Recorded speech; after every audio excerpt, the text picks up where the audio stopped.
আল্লাযীনা ইয়াসতামিউনাল কাউল, যারা আমি আল্লাহর কথাগুলো দিলের কান লাগাইয়া শুনবে, ফায়াত্তাবিউনা আহসানা, বক্তার দিকে তাকাইয়া শুনবে, আমলের নিয়তে শুনবে, দাওয়াতের নিয়তে শুনবে।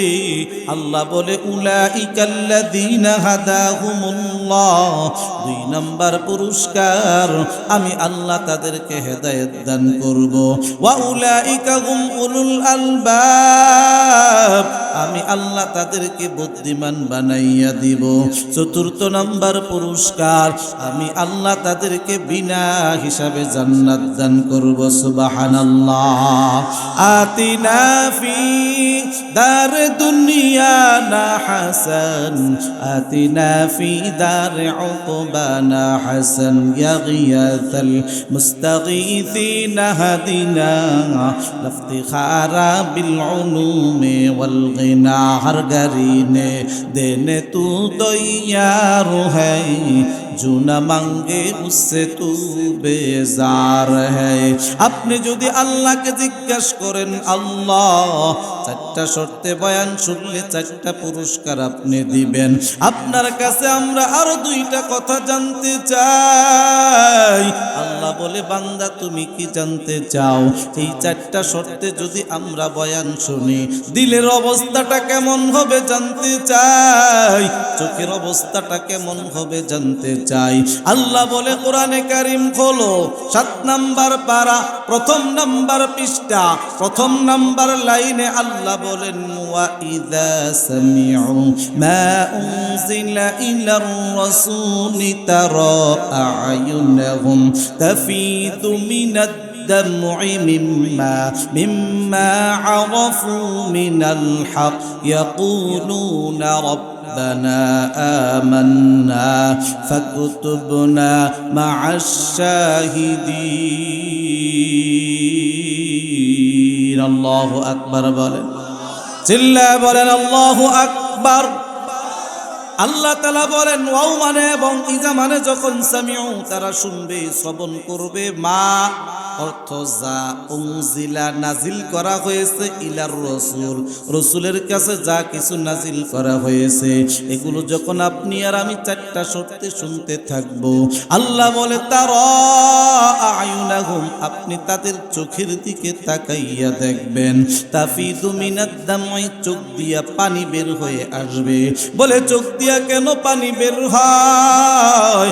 আল্লাহ বলে, মিম্মা, কারণ আরফু, তারা উপলব্ধি করতে পেরেছে, মিনাল হক, হক কথাটা আজকে তারা শুনতে পেরেছে। হকের ভিতরে এমন একটা নূর, এমন একটা আলো আমার আল্লাহ রেখে দিয়েছে। এই 4টা শর্তে যারা বয়ান শুনবে, আমার আল্লাহ এই আলোটা তাদের দিলের ভিতরে প্রবেশ করাইয়া দিবে। এই আলোটা যখন আপনার আমার দিলের ভিতরে প্রবেশ করবে, আপনার আমার দিল থেকে গুনাহ নামক ময়লাটা দূর হইয়া যাবে। ওই বান্দা আমার আল্লাহর কাছে তখন বিনয়ের সাথে বলতে থাকবে, রব্বানা, হে আমাদের রব, আমান্না, আমরা ঈমান আনলাম, অঙ্গীকার করলাম, এই জমিনে আপনার হুকুম মানব, আপনার নবীর তরিকায় চলবো, ফাকতুবুনা মা'আশ শাহিদিন, যারা আপনাকে না দেখিয়া সাক্ষ্য দিয়েছে, আমাদেরকেও তাদের অন্তর্ভুক্ত করুন। সকলেই বলেন আল্লাহুম্মা আমিন। লা ইলাহা, জোরে লা ইলাহা ইল্লাল্লাহ, লা ইলাহা ইল্লাল্লাহ, লা ইলাহা। চোখেরই পলকে তুমি হতে পারো লাশ। কথা বলেন ঠিক কিনা? আওয়াজ দিয়া বলেন ঠিক কিনা? চোখেরই পলকে তুমি হতে পারো লাশ, চিরতরে বন্ধ হবে তোমারই নিঃশ্বাস, চিরতরে বন্ধ হবে তোমারই নিঃশ্বাস। হবে এলান তোমারি নাম, হবে এলান তোমারি নাম মসজিদের মাইকে।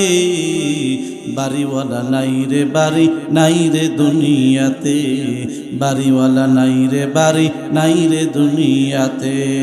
লা ইলাহা ইল্লাল্লাহ, লা ইলাহা ইল্লাল্লাহ, লা ইলাহা ইল্লাল্লাহ মুহাম্মাদুর রাসূলুল্লাহ। সকলেই বলেন সাল্লাল্লাহু আলাইহি ওয়াসাল্লাম। চারটা পুরস্কার আল্লাহ দিবেন, চারটা শর্ত মানলে। কয়টা পুরস্কার? আওয়াজ দিয়ে বলেন কয়টা? এর মধ্যে অন্যতম একটা পুরস্কার, আল্লাহ তাআলা আপনাকে দুনিয়াতে সবচাইতে বড় মেধাবী বানিয়ে দিবেন, বুদ্ধিমান বানিয়ে দিবেন। সাহাবায়ে কেরাম চার সত্যে আল্লাহ রসুলের বয়ান শুনতেন। অন্যতম একজন সাহাবী হযরত আলী। নাম কি? আল্লাহ তাআলা উনাকে এমন মেধা দান করছিলেন, এমন বুদ্ধি দান করছিলেন। আল্লাহ রসুল বলেন, আনা দারুল হিকমা, আমি হিকমতের শহর, ওয়া আলীউন বাবুহা, আর ওই শহরে দরজা হচ্ছে হযরত আলী। আল্লাহু আকবার। সবচাইতে দামি বিচারক ছিলেন হযরত আলী। হযরত আলী রাদিয়াল্লাহু তাআলা আনহুর জামানায় দুই লোক বসে আছে, একজন মুসাফির আসছে। বলে, ভাই আমার প্রচন্ড ক্ষুধা, আপনার কাছে কি আছে, আপনাদের কাছে কি আছে? একজন বলে আমার কাছে 5টা রুটি আছে, আরেকজন বলে আমার কাছে 3 রুটি আছে। 5 আর 3 কত? 3 জন মিলা খাইছে। মুসাফির বলে, আমি আপনাদেরকে 8 টাকা দিয়ে যাচ্ছি, আপনারা 2 জনে ভাগ করে নেন। তাহলে 8 টাকা কে কত পাবে? 5 রুটি যার সে পাবে কত? 5 টাকা। 3 রুটি যার সে পাবে কত? কিন্তু 3 রুটিওয়ালা এটা মানতে রাজি না, বলে সমান সমান ভাগ হলো। সমান সমান ভাগ হলে কত হয়? 4 হয়। কিন্তু এটা কি ইনসাফ হবে? কারণ একজনের রুটি 5টা, আরেকজনের কয়টা? 3টা।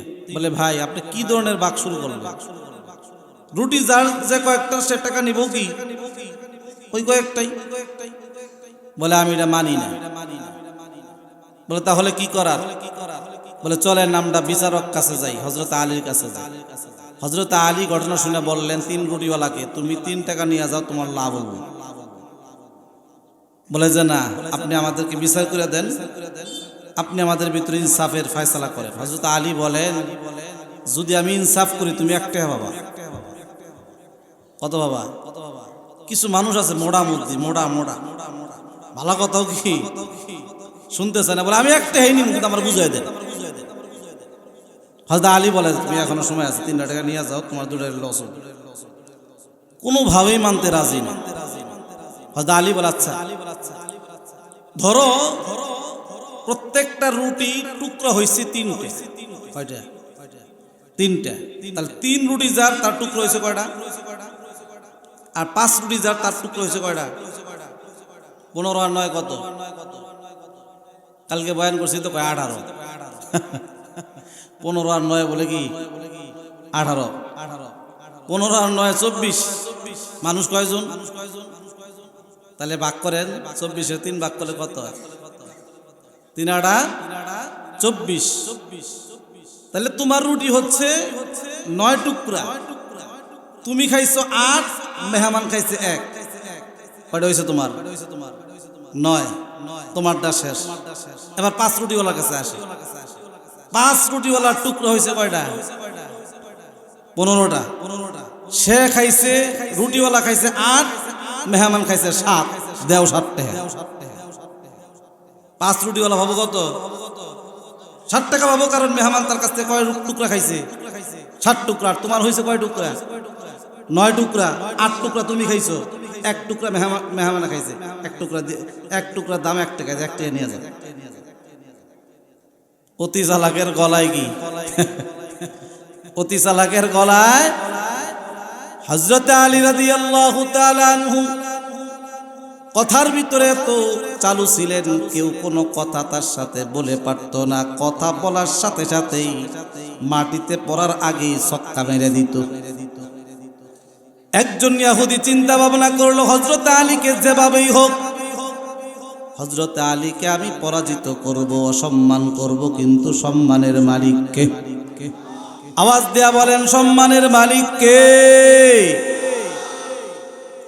হযরত আলী রাদিয়াল্লাহু তাআলা আনহু নামাজ শুরু করবেন, এমন সময় ইহুদি একটা প্রশ্ন নিয়ে আসছে।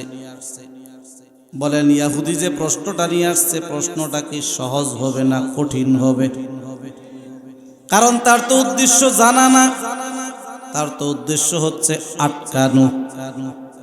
যে সমস্ত লোক আমাদেরকে আটকাইতে চায় তারা বলে, হুজুর একটা প্রশ্ন ছিল। বলে, কি প্রশ্ন? বলে, ফেরাউনের দাদির নাম কি?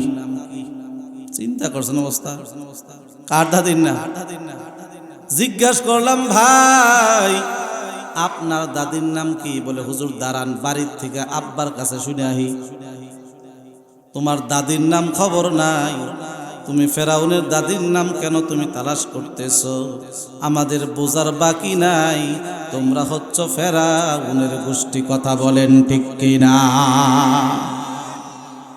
কোটি টাকার মালিক দেখো, অভাব হয় না দূর, গরিব গোমায় আরাম করে মনটা বাহাদুর। ফেরাউনের লাশটা দেখো মিশর জাদুঘরে, খায় না মাটি পোকা মাকড় সবাই ঘৃণা করে। কথা বলেন ঠিক কিনা? হযরত আলী রাদিয়াল্লাহু তাআলা আনহু নামাজে দাঁড়াবে, আল্লাহু আকবার বলার জন্য দুইটা হাত তুলেছে। ইহুদি চিন্তা করতেছে এমন একটা প্রশ্ন করব যে প্রশ্নের উত্তর তালাশ করতে করতে হযরত আলীর নামাজ হয়ে যাবে কাজা, আল্লাহ তাকে দিয়ে দিবেন সাজা। এবার ইহুদি হযরত আলীকে প্রশ্ন করে, আলী বলে কি হয়েছে? বলে, প্রশ্ন হচ্ছে, হযরত আলী রাদিয়াল্লাহু তাআলা আনহুকে জিজ্ঞাসা করে, হযরত আলীকে ডেকে বলে, আপনার কাছে আমার জিজ্ঞাসা হলো, কোন প্রাণী ডিম দেয় আর কোন প্রাণী বাচ্চা দেয়? কোন প্রাণী কি দেয় আর কোন প্রাণী? আচ্ছা, উনি চিন্তা করতেছে হযরত আলী হিসাব করা শুরু করবো, মুরগি ডিম দেয়, হাঁসে ডিম দেয়, পাখিয়ে কি দেয়? ডিম দেয়। এই হিসাব করতে করতেই তো হযরত আলীর কি হবে? নামাজের টাইম শেষ হয়ে যাবে। হযরত আলী রাদিয়াল্লাহু তাআলা আনহু খুব সংক্ষিপ্তভাবে শর্টে উত্তর দিয়া দিলেন, ছক্কা মেরে দিলেন। হযরত আলী বলতেছে, ইহুদি ভাই তোমার কি উদ্দেশ্য আমার আর বোঝার বাকি নাই। তুমি কি আমাকে বোকা মনে করেছো? বলে, যারা জান্নাতি মানুষ তারা কোনোদিন বোকা হতে পারে না, মুসলমান কখনো বোকা হতে পারে না। একটু আওয়াজ দিয়া বলা যাবে কি ঠিক কিনা? যারা মুসলমানদেরকে বোকা মনে করতেছে এরাই বোকা। আওয়াজ দিয়া বলেন ঠিক কিনা? হযরত আলী রাদিয়াল্লাহু তাআলা আনহু ডেকে বলে, ভাই সারাটা জীবনে শয়তানি করলা, কোনোদিন কি তোমরা ভালো হবা? এবার ইহুদির মাথাটা নিচে হয়ে গেল। হযরত আলী বলে, ইহুদি তুমি কি মনে করেছো আমি এই প্রশ্নের উত্তর দিতে পারবো না? আল্লাহ রাসূলের সাহাবী হযরত আলী ডেকে বলে, ইহুদি ভাই যে কোন প্রাণী ডিম দেয় আর কোনটা বাচ্চা দেয় এটা তোমার প্রশ্ন? বলে, হ্যাঁ। বলে, যে প্রাণীর কান ভিতরে বাহিরে না এই প্রাণী ডিম দেয়, আর যে প্রাণীর কান বাহিরে ওই প্রাণী বাচ্চা দেয়। আল্লাহু আকবার। যা খোঁজোগা, আমি নামাজ শুরু করলাম। আবার আপনারা বাচ্চা খুঁজবেন, মুরগি গিয়ে দেয়, বাচ্চা দেয়। দেখছেন সামনে বসে যদি লোকমা দেয়, মুরগি কি দেয়? আগে ডিম দেয় না বাচ্চা দেয়? মুরগির কান আতাবেন কালকে যে মুরগির কান কোন? মুরগির কান ভিতরে। হ্যাঁ, হাঁস কি দেয়? যা কান আতাবেন কালকে, তোর কান কোনো খুঁজে দিই। আর গরু কি দেয়? গরু কান কই? হ্যাঁ, বড় বড় কান, ছোট ছোট না। ছাগলে কি দেয়? ছাগলের কান কই? হ্যাঁ। এবার তো ইহুদি চিন্তা করলো, হায় কি হইল, কি করবো সালাম, কি হইল? অতি চালাকের গলায় দড়ি। মানুষ তিনজন, একজন খ্রিস্টান, একজন ইহুদি, একজন মুসলমান। কয়জন হয়েছে? তিনজনে পাচ্ছে বন্ধু। বলেন বেজাতীয়দের সাথে বন্ধুত্ব পাইতে কোনো লাভ আছে? এই মদ খাওয়ার গোষ্ঠী কোনোদিন বাংলাদেশের না, কোনো দেশের জন্য তারা বন্ধু হতে পারে না। কথা বলেন ঠিক কিনা? সারাটা জীবন শুধু বাংলাদেশ থেকে নিচে কোনোদিন দেয় নাই, আর তারা মায়া কান্না করে। অমুসলিম কখনো মুসলমানের বন্ধু হতে পারে না। একটু আওয়াজ দিয়া বলেন ঠিক কিনা? মানুষ কয়জন? একজন ইহুদি, একজন খ্রিস্টান, একজন কি মুসলমান। এই দুই দল মিলা চিন্তা করতেছে মুসলমানকে বোকা বানাবো। কারে বোকা বানাবো? বলে ভাই ক্ষুধা লাগছে, সামনেই তো বাইঘাট বাজার, তাহলে সবাই 1 টাকা করে দেন। তাহলে কয়টা হবো? 3 টাকা হবে। আচ্ছা ঠিক আছে। বাজারে গিয়া দেখে 3 টাকায় 4 রুটি। 3 টাকা রুটি কয়টা? 4টা রুটি আইনা 3 জনে খাইছে। আছে কয়টা? একটা। এবার ইহুদি আর খ্রিস্টান 2 জন মিলা বলে যে ভাই একটা রুটি আমরা 3 জনে ভাগ করে খাই। বলে কেন? বলে হায়াত মৌতের কথা বলা যায় না। চিন্তা করছে খাওয়ার মধ্যে বলে হায়াত মৌতের কথা বলা যায় না। নামাজের কথা বললে কয় হুজুর সময় আছে না। এ হনিমুরমু আসার সিরিয়াল আছে, যাওয়ার সিরিয়াল নাই। কথা বলেন ঠিক কিনা? দাদা আছে, দাদি আছে, মা আছে, বাবা আছে, সন্তান নাই। এমন ঘটনা ঘটে কিনা? মুসলমান বলে ভাই মাত্র খাইলাম, পেট ভরা আছে, একটা রুটি থাক, কাছে তো আর কোনো টাকা নাই। আবার যখন ক্ষুধা লাগবে এই একটা রুটি 3 জনে ভাগ করে খাবো। কিন্তু এই 2 দল মানে না, বলে না হায়াত মৌতের কথা বলা যায় না। এবার মুসলমানকে ঠকানোর জন্য বলতেছে 1 রুটি 3 জনে খাইলেও তো মোটামুটি আমাদের পেট ভরবে না। বলে কি করা যায়? বলে একটু যদি সময় দাও, আমরা 2 ভাই একটু মশওয়ারা করতে পারি, মশওয়ারা পরামর্শ করি। ইহুদি আর খ্রিস্টান 2 জন মিলায়া তারা বলতেছে যেভাবেই হোক মুসলমানকে রুটির থেকে বঞ্চিত করতে হবে। কিন্তু রিজিকের মালিক আওয়াজ দেয়া বলেন সন্দেহ আছে। এবার 2 জন মিলিয়া মুসলমানের কাছে আসিয়া বলে ভাই চলো আমরা 3 জনে ঘুমাই, যে ভালো স্বপ্ন দেখবে সে রুটি খাবো। যে কি দেখবো? সে কি খাবে? রুটি খাবে। আচ্ছা ঠিক আছে। মুসলমান বুঝতে পারছে এখন তো আর ঘুমের সময় না, এখন ঘুমাইতে কেন চায়। মুসলমান বুঝতে পারছে তোমরা মনে হয় 2 জন মিলিয়া গোপন মশওয়ারা করছো আমাকে রুটির থেকে বঞ্চিত করার জন্য। কিন্তু মনে রাখিও মুসলমান সাদা সিধা হতে পারে, মুসলমান বোকা হতে পারে না। আওয়াজ দেয়া বলেন ঠিক কিনা? যারা মুসলমানদেরকে বোকা মনে করবে তারাই বোকার স্বর্গে বসবাস করে।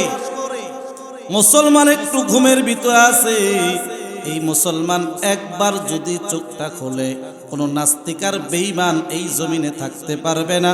একটু আওয়াজ দিয়ে বলা যাবে কিনা ঠিক কিনা? মুসলমান জাতিকে তোমরা চিনো নাই। বাংলার মুসলমান যদিও নামাজ না পড়ে, রোজা না রাখে, তারপরেও আল্লাহর বিরুদ্ধে কথা বললে যে নামাজ পড়ে না ওই যুবক, ওই বৃদ্ধ বাবা কোমরের ভিতরে গামছা বাঁধিয়া, কাফনের কাপড় বাঁধিয়া রাস্তায় নামিয়া যায়। যতক্ষণ পর্যন্ত ওই কুলাঙ্গারের বিচার না হয় ততক্ষণ পর্যন্ত বাংলার মানুষকে কখনো ঠান্ডা করা যায় না। কথা বলেন ঠিক কিনা? এই যে আবুল সরকার, সে আল্লাহর ব্যাপারে এমন কথা বলেছে যেটা ভাষাই বলা যায় না, কোনো ভদ্র মানুষ উচ্চারণ করতে পারে না। তাকে গ্রেফতার করা হয়েছে। অথচ বাংলাদেশের কিছু বামপন্থী নাস্তিকার মুরতাদ আজকে তারা আবুল সরকারের পক্ষ নিয়েছে। স্পষ্ট কথা বলতে চাই, আমরা কোনো বাউলের বিপক্ষে না। এই জমিনের ভিতরে সবাই থাকতে পারবে, কোনো অসুবিধা নাই। কিন্তু এই জমিনের ভিতরে কোনো কুলাঙ্গার, কোনো নাস্তিক, কোনো মুরতাদ যদি আমার আল্লাহর ব্যাপারে কথা বলে তার জিহ্বাটা টেনে ছিঁড়ে ফেলতে চাই। আওয়াজ দিয়া বলেন ঠিক কিনা? এই বাংলার জমিনে কোনো কুলাঙ্গার, কোন নাস্তিক, কোন মুরতাদ, আবুল সরকার যাদের উত্তরসূরি তারা তাদেরকে স্পষ্ট ভাষায় বলতে চাই, বাংলার এই জমিনে যদি থাকতে চাও আমাদের কোনো অসুবিধা, বলেন অসুবিধা নাই, কিন্তু আবুল সরকারের সর্বোচ্চ শাস্তি আমরা ফাঁসি চাই। এই কথার পক্ষে কারা কারা দুই হাত দেখতে চায়? লিল্লাহে তাকবীর, লিল্লাহে তাকবীর। ইসলামের শত্রুরা, ইসলামের শত্রুরা, লিল্লাহে তাকবীর। শোনেন, সবকিছু আল্লাহই করবে, আপনি আর আমি কিছুই করতে পারবো না, ঠিক, কিন্তু আপনাকে আমাকে একটু সমর্থন দেওয়া লাগবে। ইব্রাহিম নবী যখন আগুনে পড়ে, আগুনে ফালায়, তখন ব্যাঙ আসিয়া আগুনের দিকে পেশাব করে। কে বলেন? ব্যাঙের পেশাব কি পরিমাণ হবো? 1-2 কেজি হবো না? দেখাই যায় না। ফেরেশতা আসিয়া ব্যাঙকে প্রশ্ন করছে, তুমি আগুনের দিকে পেশাব করতেছো কেন? বলে, আমার যতটুক সামর্থ্য আছে আমি ততটুক দিয়া চেষ্টা করতেছি আগুন নিবানোর জন্য। আমি আল্লাহকে বুঝাইতে চাই, আল্লাহ আপনার পয়গাম্বরকে যে আগুনে ফালানো হয়েছে, আমি ব্যাঙ আমার পেশাব দিয়া সেই আগুন আমি নিবাইতে পারবো না, কিন্তু আমি আপনাকে এই কথা জানাইতে চাই, আমি ব্যাঙ হইয়াও ইব্রাহিম নবীর পক্ষে। আমার আল্লাহ তাআলা আমার পয়গাম্বরকে বলে দিলেন, পয়গাম্বর আপনার উম্মতকে বলবেন তারা যাতে ব্যাঙ না মারে। কি না মারে? এই ব্যাঙ যদি না থাকতো আপনি আর আমি ধান ফসল আবাদ করতে পারতাম না। আপনি বীজ দিয়া কয়টা পোকা মারেন, তার চাইতে বেশি পোকা মারে ব্যাঙ। এজন্য ঘরের ভিতরে কিছু ব্যাঙ আছে, এলাকার ভিতরে কি ব্যাঙ করে? কুনি ব্যাঙ। এই কুনি ব্যাঙ মারবেন না বলে কেন? এই ব্যাঙ, কুনি ব্যাঙ যদি কোনো ঘরের ভিতরে থাকে, কোনো বিষাক্ত পোকা মাকড় সাপ আপনার ঘরে প্রবেশ করতে পারবে না। যখনই প্রবেশ করতে চাইবে সবার আগে টের পাবে কুনি ব্যাঙ। যখন সে বুঝতে পারবে কোনো বিষাক্ত প্রাণী ঘরের ভিতরে ঢুকতে চায়, আস্তে আস্তে সে ফুলতে থাকবে। যত ফুলবে তত তার শরীর থেকে একটা দুর্গন্ধ বের হয়। ওই দুর্গন্ধের কারণে কোনো বিষাক্ত প্রাণী আপনার ঘরের ভিতরে প্রবেশ করতে পারবে না। আল্লাহু আকবার। পক্ষান্তরে টিকটিকি অথবা কালকাশ, টিকটিকির মতো একটা প্রাণী আগুনের ভিতরে আসিয়া ফু দেয়। কি দেয়? কোন ফু দেয়? ইব্রাহিম নবী যে আগুনে পড়ে আছে ওই আগুনের ভিতরে ফু দেয়। আল্লাহ তাআলা ফেরেশতা পাঠাইয়া জিজ্ঞাসা করে, তুই কেন ফু দেয়? বলে, আমি ফু দেই আগুন যাতে আরো বেশি জ্বলে। আমি এই কথা বুঝাইতে চাই আমি নমরুদের পক্ষে। কার পক্ষে? আমার আল্লাহ তাআলা পয়গাম্বরকে ডেকে বলেন, পয়গাম্বর আপনার কোন উম্মত যদি এই কালকাশ অথবা টিকটিকি একবারই দিয়ে মারতে পারে, তার আমলনামায় 10টা নেকি দিমু। কয়টা নেকি দিমু? তাহলে ব্যাঙ নবীর পক্ষে থাকার কারণে তার দাম বাড়ছে না কমছে? ব্যাংকে পেশাব দিয়া আগুন নিবাইতে পারছে। বলে, ঠিক তদ্রূপভাবে এই জমিনের কোন কুলাঙ্গার, কোন নাস্তিক, কোন মুরতাদের বিচার আমরা করতে পারবো না, কিন্তু আমরা যদি প্রতিবাদ করি ফেসবুকের মাধ্যমে, অন্য কোনো মাধ্যমে, অবশ্যই বাংলাদেশের সরকার তাদেরকে দৃষ্টান্তমূলক শাস্তির ব্যবস্থা করবে। কথা বলেন ঠিক কিনা? আমরা যদি ঘুমিয়ে যাই, এই বাংলার জমিন নাস্তিক আর মুরতাদরা এই বাংলাদেশকে দাদা বাবুদের কাছে বিক্রি করে দিবে। কথা বলেন ঠিক কিনা? আমরা সবচাইতে বেশি ভালোবাসি এই দেশটাকে, দেশের চাইতেও সবচাইতে বেশি ভালোবাসি আল্লাহ এবং তার রাসূলকে। সুতরাং কেউ যদি বাংলাদেশের বিরুদ্ধে অবস্থান করে, বাংলাদেশকে দাদা বাবুদের কাছে বিক্রি করতে চায়, বলে আমরা তাকে কখনো ছেড়ে কথা বলতে পারি না। আওয়াজ দিয়া বলেন ঠিক কিনা? এজন্য মুসলমান সাদা সিধা হতে পারে, কি হতে পারে না? বোকা হতে পারে না। বলে ঠিক আছে, তোমরা আমার ঘুম পাড়ায় রুটি খাইবা, মনে করছো আমি জানি না। তিনজনে ঘুমাইছে, মুসলমান ঘুমায় নাই, ঘুমের বান ধরছে। কি ধরছে?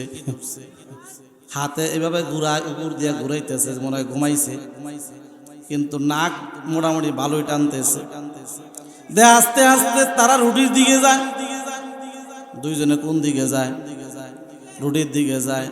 যে আমার হাত দিবে দিবে, এমন সময় মুসলমান চোখ খুলে বলে, ব্যাপার কি, তোরা ঘুমাইলি, আমার সাথে ওঠাই কিভাবে গেলি? এবার দুইজন চিন্তা করছে, খাইছে, এত ঘুমায় নাই, যদি ঘুমাইতো তাহলে তো তাড়াতাড়ি ঘুম থেকে জাগ্রত হওয়ার কথা না। এবার ইহুদি খ্রিস্টান চিন্তা করলে সাথে চালাকি করে পাওয়া যাবে না। এবার তিনজন মোটামুটি ঘুমাইছে, মুসলমান ঘুমায় নাই। তারা যখন ঘুমাইছে, মুসলমান উঠিয়া আস্তে আস্তে রুটিটা খাইছে। রুটিটা খাওয়ার পরে আবার ঘুমাইছে। এবার তো ঘুমায় নাই, ঘুমের বান ধরছে। দেখি তারা কি করে। ঘুম থেকে মোটামুটি উঠছে, এরা আসলেই ঘুমাইছে। ঘুম থেকে উঠিয়া দেখে রুটিও নাই, মুসলমানও ওঠে না। এই যে ধাক্কায় উঠতে চায় না, বলে কারণ উঠতে চায় না কেন? বলে তো ঘুমাই নেই। কারণ যে ঘুমাইছে তারে ধাক্কা দিলে আপনি উঠাইতে পারবেন, কিন্তু যে ঘুমায় নাই তারে ধাক্কা দিলে উঠানো যাবে। ও তো ঘুমার কি ধরছে? বান ধরছে। শেষ পর্যন্ত অনেক ধাক্কায় যখন উঠাইছে, বলে দোস্ত বুঝলাম না, রুটিও নাই, তোরও ঘুম সারে না। রুটি কই? বলে রুটির কথা পরে, আগে কে কি স্বপ্ন দেখছো এটা আগে কও। মিশা কথার কারখানা হইল মুসলিমদের কাছে। কার কাছে? এবার চিন্তা করে এমন একটা কথা বলবো যেটা বিশ্বাস না করে পারবে না। ইহুদিকে জিজ্ঞাসা করা হয়েছে, স্বপ্নে তুমি কি দেখছো? বলে আমি ষষ্ঠ আসমানে গেছি। কই গেছে? বলো উনু কি? বলে ওখানে যায় দেখি আমাদের নবী মূসা, তার সাথে মুসাফা করলাম, মুআনাকা করলাম। বলে তুমি আমার ধর্মের উপর থাকো, ঠিক আছে। এবার খ্রিস্টান চিন্তা করে, ও যদি ওর নবীরে দেখতে পারে, আমি আমার বাদ দিমুকে। বলে তোমার কি খবর, তুমি কি দেখছো? বলে আমি চতুর্থ আসমানে গেছিলাম। বলে ওই জায়গায় কি? বলে ঈসা নবী ওই জায়গায়, তার সাথে যায় মুসাফা করলাম। বলো ঠিক আছে। মুসলমানকে জিজ্ঞাসা করছে, মুসলমান তুমি কি স্বপ্ন দেখলা?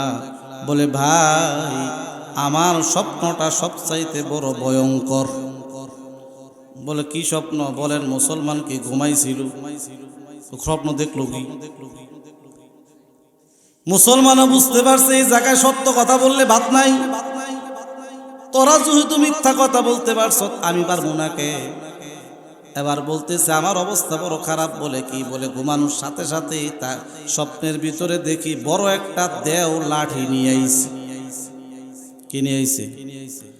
শুধু লাঠি মুসাম করে ঘুরায় আর বলে রুটি খা। লাঠি দেখছ বাইরে, কিন্তু সোজা করে হালাম। আমি বললাম যে ভাই তিনজনের হক, আমি একা একা খাইতে পারবো না। বলে ওয়াজ নসিহত কম কর, রুটি খাবি না পিঠা খাবি? আমি আমার অংশটুকু খাইলাম। বলে তুই কি তাবলিগে যাস নাই? চাইটা খাওয়া যে সুন্নত তুই বুঝস নাই? যা আছে সব খা, যদি পারস কাগজ সুদ দেখা। বলে আমি আবার কি করবো? জান বাঁচানো ফরজ। কি বাঁচানো ফরজ? কে কইছে আপনারা? ইমান বাঁচানো ফরজ। মুসলমান নিজেকে বাঁচানোর জন্য ফতোয়া দেয় জান বাঁচানো ফরজ। বলে এবার জান বাঁচানো যেহেতু ফরজ, এজন্য আমি রুটিটা খাইলাম। বলে আমাদেরকে ডাক দিলি না কে? বলে ভাই আমি অনেক ডাকছি, কারো তালাশ করিয়া পাই নাই। একজন চলে গেছে চতুর্থ আসমানে, আরেকজন চলে গেছে ষষ্ঠ আসমানে। আমার ডাক কি আর ওই পর্যন্ত পৌঁছবে? মোটামুটি অনেক ডাকছি, কিন্তু আমি কাউকে তালাশ করিয়া পাই নাই। আজও যদি মুসলমান ঘুমিয়ে থাকে, জান্নাতের রুটি খাওয়া যাবে না। আওয়াজ দেয়া বলেন ঠিক কিনা? এজন্য মুসলমানকে সব সময় জেগে থাকতে হবে, মুসলমানের চোখ কান খোলা রাখতে হবে। কারণ এই বাংলাদেশকে নিয়ে অমুসলিমরা অনেক ধরনের চক্রান্ত করতেছে। আমাদেরকে সব সময় সজাগ থাকতে হবে। এই দেশের বিরুদ্ধে কেউ যদি চোখ তুলে তাকায়, আমরা তার চোখকে উপড়ে ফেলবো। আওয়াজ দেয়া বলেন ঠিক কিনা? কেউ যদি আমাদের দেশের দিকে হাতটা বাড়ায়, আমরা তার হাত ভেঙে দিব। কেউ যদি আমাদের দেশের দিকে পা বাড়ায়, আমরা তার পা ভেঙে দিব। এই কথার সাথে একমত কারা? দুইটা হাত দেখতে চাই। নারে তাকবীর, নারায়ে তাকবীর। ইসলামের শত্রুরা, ইসলামের শত্রুরা, নারে তাকবীর। আল্লাহ তাআলা আপনাদেরকে কবুল করুন। সকলে বলে আল্লাহুম্মা আমিন। আমি আপনাদের সামনে কোরআনে কারীমের সূরাতুল হাশরের 18 নম্বর আয়াত তেলাওয়াত করছি। কোরআনে কারীমের ভিতরে পারা কয়টা? একটু আওয়াজ দিয়ে বলেন, কয়টা পারা? 30টা পারা। সূরা হচ্ছে 114টা। সূরা কয়টা? 114 সূরা দুই ভাগে বিভক্ত। কিছু সূরা মাক্কি, কিছু সূরা মাদানী। মক্কায় যে সূরাগুলো নাজিল হয়েছে, তাফসীরের পরিভাষায় সূরাগুলো কি? মাক্কি। মাদানী যেটা মদিনায় নাজিল হয়েছে। মক্কায় যারা নাজিল হয়েছে এটা কি? এটা একটা ইলম, কোরআনের ইলম। কোরআনে কারীমের ভিতরে 114টা সূরার ভিতরে সূরাতুল হাশরের সিরিয়াল নাম্বার হচ্ছে 59, ক্রমিক নম্বর 59। এই সূরার ভিতর আয়াত হচ্ছে 24টা, রুকু হচ্ছে 3টা। আমি আপনাদের সামনে এই 24 আয়াতের 18 নম্বর আয়াত তেলাওয়াত করছি। আল্লাহ তাআলা বলে, ইয়া আইয়ুহান নাস, হে মানব জাতি, উবুদু রাব্বাকুম, তোমরা তোমার রবের গোলামি করো। বলে রবকে, রবের পরিচয় আল্লাহ দেন। আল্লাযী খালাকাকুম, যিনি তোমাদেরকে সৃষ্টি করেছেন। ওয়াল্লাযীনা মিন ক্বাবলিকুম, যিনি তোমাদের পূর্ববর্তীদেরকে সৃষ্টি করেছেন। বলে আল্লাহর গোলামি করলে কি লাভ? আল্লাহ বলেন লাআল্লাকুম তাত্তাকুন, আমি আল্লাহ তাআলা তোমাদেরকে জাহান্নাম থেকে মুক্তি দিয়ে দিব। সুবহানাল্লাহ। 28 নম্বর পারায় 20 নম্বর পৃষ্ঠায় প্রথম নম্বর লাইনে আল্লাহ কাফেরদেরকে ডেকে বলেন, ইয়া আইয়ুহাল্লাযীনা কাফারু লা তা'তাযিরুল ইয়াওম ইন্নামা তুজজাউনা মা কুনতুম তা'মালুন। আল্লাহ তাআলা কাফেরদেরকে ডেকে বলেন, হে কাফেররা, আজকে তোমাদের কোনো উযর আমি আল্লাহ গ্রহণ করব না। তোমরা দুনিয়াতে যে আমলটা করতা, যদি নেক আমল করো আজকে তোমাকে ভালো প্রতিদান দেওয়া হবে, খারাপ আমল যদি করো আজকে তার বদলা শাস্তি দেওয়া হবে। আমি যে আয়াত তেলাওয়াত করলাম, এই আয়াতের ভিতরে আল্লাহ তাআলা দুনিয়ার সবাইকে সম্বোধন করেন নাই। আল্লাহ তাআলা ইমানদারদেরকে ডেকে বলেন, ইয়া আইয়ুহাল্লাযীনা আমানু, হে ইমানদারগণ, ইত্তাকুল্লাহ, তোমরা আল্লাহকে ভয় করো। বলে কেন? বলে যার দিলের ভিতরে আল্লাহর ভয়, ওই বান্দা কখনো আল্লাহর নাফরমানি করতে পারে না। কথা বলেন ঠিক কিনা? এজন্য আল্লাহ বলেন, ইয়া আইয়ুহাল্লাযীনা আমানুত্তাকুল্লাহ, হে ঈমানদারগণ, তোমরা আল্লাহকে ভয় করো। বলে কেন? বলে যার দিলের ভিতরে আল্লাহর ভয়, ওই বান্দা কখনো বেনামাজি থাকতে পারবে না, ওই বান্দা কখনো সুদ খাইতে পারে না, ওই বান্দা কখনো ঘুষ খাইতে পারে না, ওই মা কখনো বেপরদায় চলতে পারে না। সন্তানের দিলের ভিতরে যদি আব্বা আম্মার ভয় থাকে, দেখবেন শয়তান বলে সন্তান যতই দুষ্টামি করুক না কেন, আব্বা আম্মার সামনে দুষ্টামি করে না। ছাত্র যতই দুষ্ট থাকুক না কেন, উস্তাদের সামনে দুষ্টামি করে না। ঠিক তদ্রূপভাবে আপনার আমার দিলের ভিতরে যদি আল্লাহর ভয় থাকে, ওই বান্দা কখনো আল্লাহর নাফরমানি করতে পারবে না। আপনার প্রশ্ন হতে পারে হুজুর আমার দিলের ভিতরে আল্লাহর ভয়টা কিভাবে আসবে? কোরআনে কারীমের যত জায়গায় আল্লাহ বলেন তোমরা আল্লাহকে ভয় করো, সাথে সাথে আল্লাহ পদ্ধতি বলে দিয়েছেন। যেমন আল্লাহ তাআলা কোরআনে কারীমের 4 নম্বর পারায় 2 নম্বর পৃষ্ঠা আল্লাহ বলেন ইয়া আইয়ুহাল্লাযীনা আমানুত্তাকুল্লাহা হাক্কা তুকাতি, হে ঈমানদারগণ তোমরা আল্লাহকে যথাযথ ভয় করো। বলে আল্লাহর ভয় যথাযথ আমার দিলে কিভাবে আসবে? আল্লাহ বলে ওয়ালা তামুতুন্না ইল্লা ওয়া আনতুম মুসলিমুন, মুসলমান না হইয়া তোমরা মৃত্যুবরণ করিও না। এক কথায় আমার আল্লাহ বুঝাইতে চান 24টা ঘন্টা বান্দা মরণের কথা স্মরণ করো, যে বান্দা সব সময় মরণের কথা ফিকির করবে আমার আল্লাহ তাকে মুত্তাকি বানাইয়া দেবে। 11 নম্বর পারায় 5 নম্বর পৃষ্ঠায় আল্লাহ তাআলা বলেন ইয়া আইয়ুহাল্লাযীনা আমানুত্তাকুল্লাহ, হে ঈমানদারগণ তোমরা আল্লাহকে ভয় করো। বলে আল্লাহর ভয় কিভাবে আসবে? আল্লাহ বলে ওয়াকুনু মা'আস সাদিকিন, বলে সত্যবাদীদের সাথে থাকো, সত্যবাদীদের কথা শুনতে থাকো, আল্লাহ তাআলা তোমাদেরকে মুত্তাকি বানাইয়া দিবেন। 22 নম্বর পারায় 6 নম্বর পৃষ্ঠায় আল্লাহ তাআলা বলেন ইয়া আইয়ুহাল্লাযীনা আমানুত্তাকুল্লাহ, হে ঈমানদার তোমরা আল্লাহকে ভয় করো। বলে আল্লাহর ভয় আমার দিলে কিভাবে আসবে? আল্লাহ বলে ওয়াকুলু কাওলান সাদীদা, সত্য কথা বলবা, মিথ্যা কথা বলবা না। যে বান্দা আল্লাহরকে ভয় করবে ওই বান্দা জীবন দিবে তারপরেও কখনো মিথ্যা কথা বলবে না, বাতিলের সামনে আপোষ করবে না। এর সবচাইতে বড় প্রমাণ হচ্ছে আল্লামা দেলোয়ার হোসাইন সাইদি, কথা বলেন ঠিক কিনা? আল্লামা সাইদি জান দিছেন কিন্তু কি করেন নাই? বাতিলের সাথে আপোষ।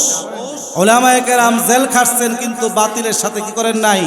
আপোষ করে নাই। কিন্তু যারা এই জমিনের ভিতরে উলামায়ে কেরামদেরকে কালার করতে চাইতে, সন্ত্রাসী বানাইতে চাইছে, জঙ্গি বানাইতে চাইছে, আজকে তারাই জমিনের ভিতরে সবচাইতে বড় জঙ্গি ছিল, সবচাইতে বড় ভয়ঙ্কর ছিল, সবচাইতে বড় সন্ত্রাস ছিল। আওয়াজ দিয়ে বলতে হবে ঠিক কিনা? আজকে উলামায়ে কেরাম এই জমিনে আছে কি নাই? কথা বলা আছে কি নাই? কিন্তু যারা উলামায়ে কেরামদেরকে সারা দুনিয়ার সামনে তাদেরকে অপদস্থ করার জন্য, অসম্মান করার জন্য চেষ্টা করেছে, আজকে তারাই জমিনের ভিতরে নিষিদ্ধ হয়ে গেছে। কথা বলতে হবে ঠিক কিনা? এই জমিনে উলামায়ে কেরামের বিরুদ্ধাচরণ করে, উলামায়ে কেরামদেরকে মাইনাস করে এই জমিনে কেউ টিকতে পারে নাই, কেউ টিকতে পারবে না। আওয়াজ দেয়া বলেন ঠিক কিনা?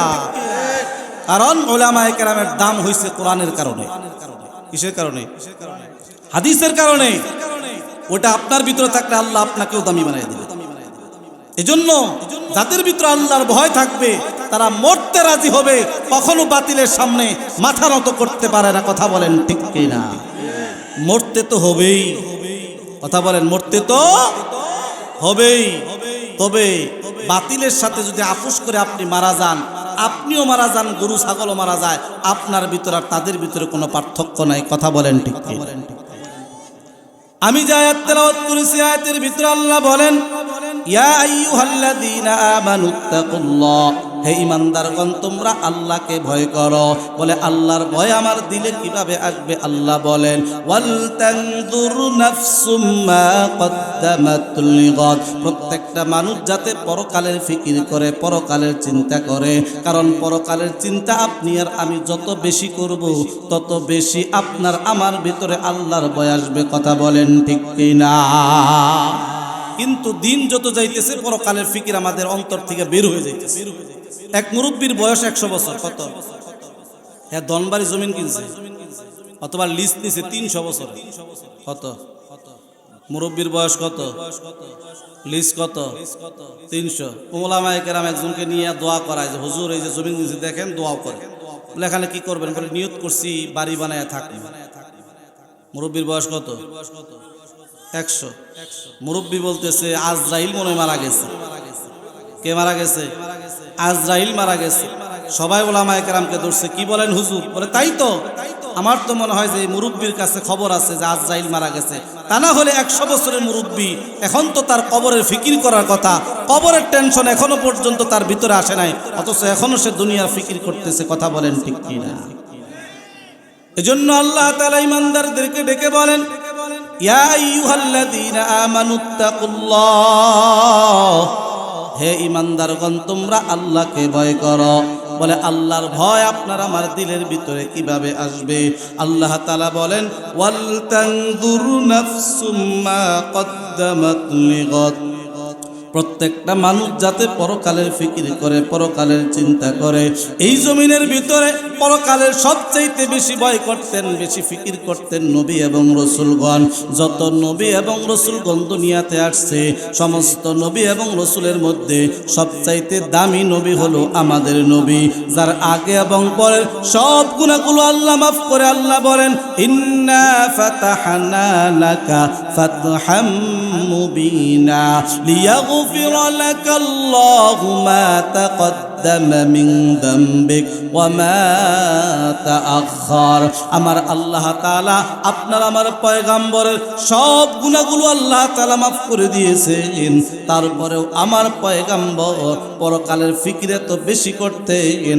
আমার পয়গম্বর রাতের বেলায় দাঁড়াইয়া নামাজ পড়তে পড়তে তার পা মুবারক ফুলে যাইত, এমনকি আল্লাহ রাসূল সাল্লাল্লাহু আলাইহি ওয়াসাল্লামের পা মুবারক ফুলে ফেটে এরপরে রক্ত বের হইত। আমার আল্লাহ তাআলা পয়গম্বরকে ডেকে বলে, হে পয়গম্বর, আমি আল্লাহ আপনার আগে এবং পরের সব গুনাহ খাতা মাফ করে দিয়েছি, আপনি তারপরেও কেন এত কষ্ট করতেছেন?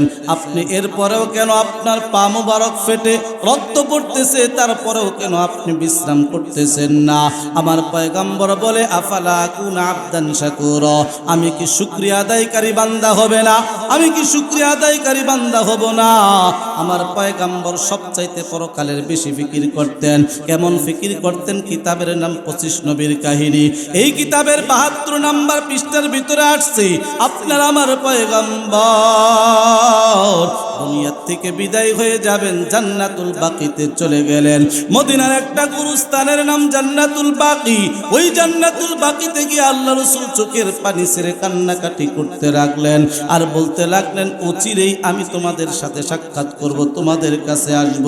অথবা আল্লাহ রাসূল সাল্লাল্লাহু আলাইহি ওয়াসাল্লাম কোন এক জানাজার নামাজ পড়ে আসতেছিলেন, হঠাৎ আল্লাহ রাসূলের প্রচন্ড মাথা ব্যথা শুরু হয়ে গেল, প্রচন্ড জ্বর শুরু হয়ে গেল।